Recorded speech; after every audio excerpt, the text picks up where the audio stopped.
An interview from Coltrane on a recording that they made in Stockholm, and Coltrane was, first of all, a gracious man, but how he thanked Miles for the opportunity that he gave him, and because Miles gave him tremendous possibilities. In fact, there's another very funny story about Coltrane, and you might know this little anecdote, because Miles used to let Coltrane take these 10-15 minute solos, I mean really long, and Jimmy Cobb, the drummer, was with him, and he recounts the story.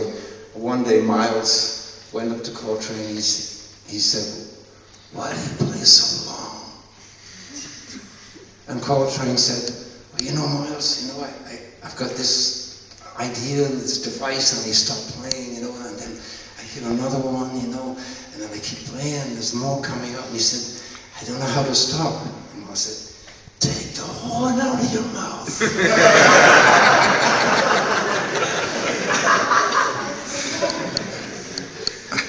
Easy.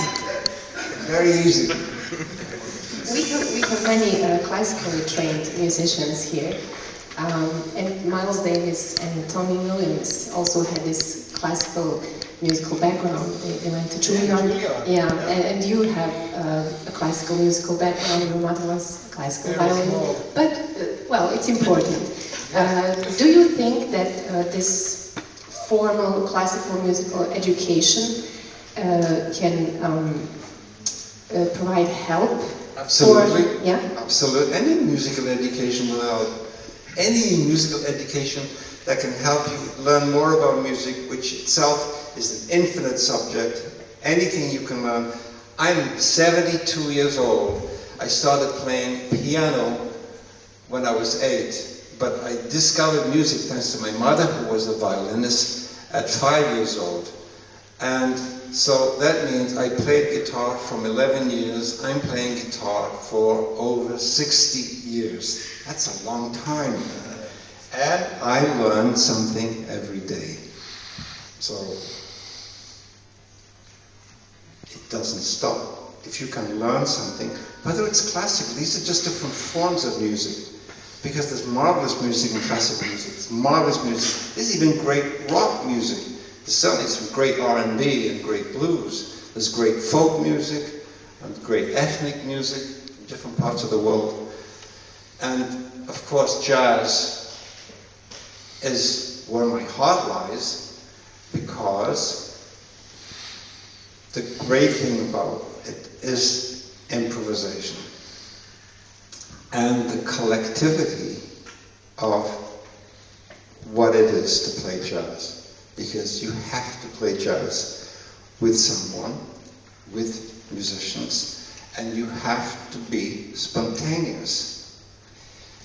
To improvise means to be spontaneous. And to me, to be spontaneous is to be who you really are.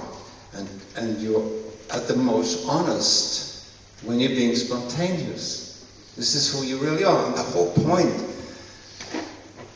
of improvising is to be free at some point. It's very difficult because you have to master your instrument, and in a way you have to master yourself. You need music, which is why I think any musical education will help.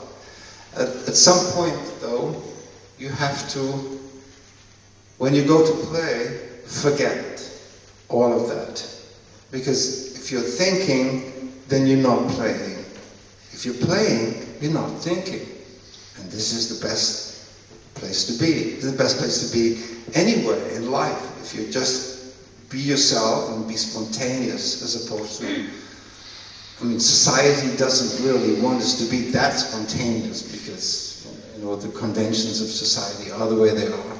But in music, it's essential, in jazz music, is to be who you are. And in a way, this comes back to what I was talking about earlier before, this great question.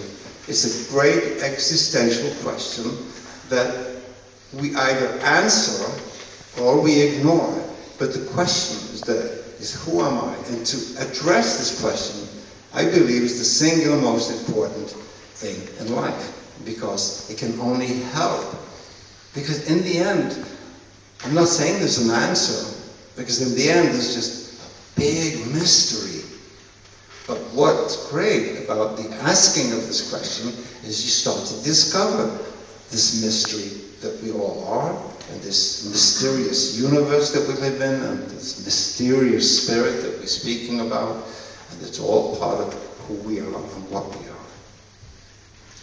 I think, okay, this is a good time for questions.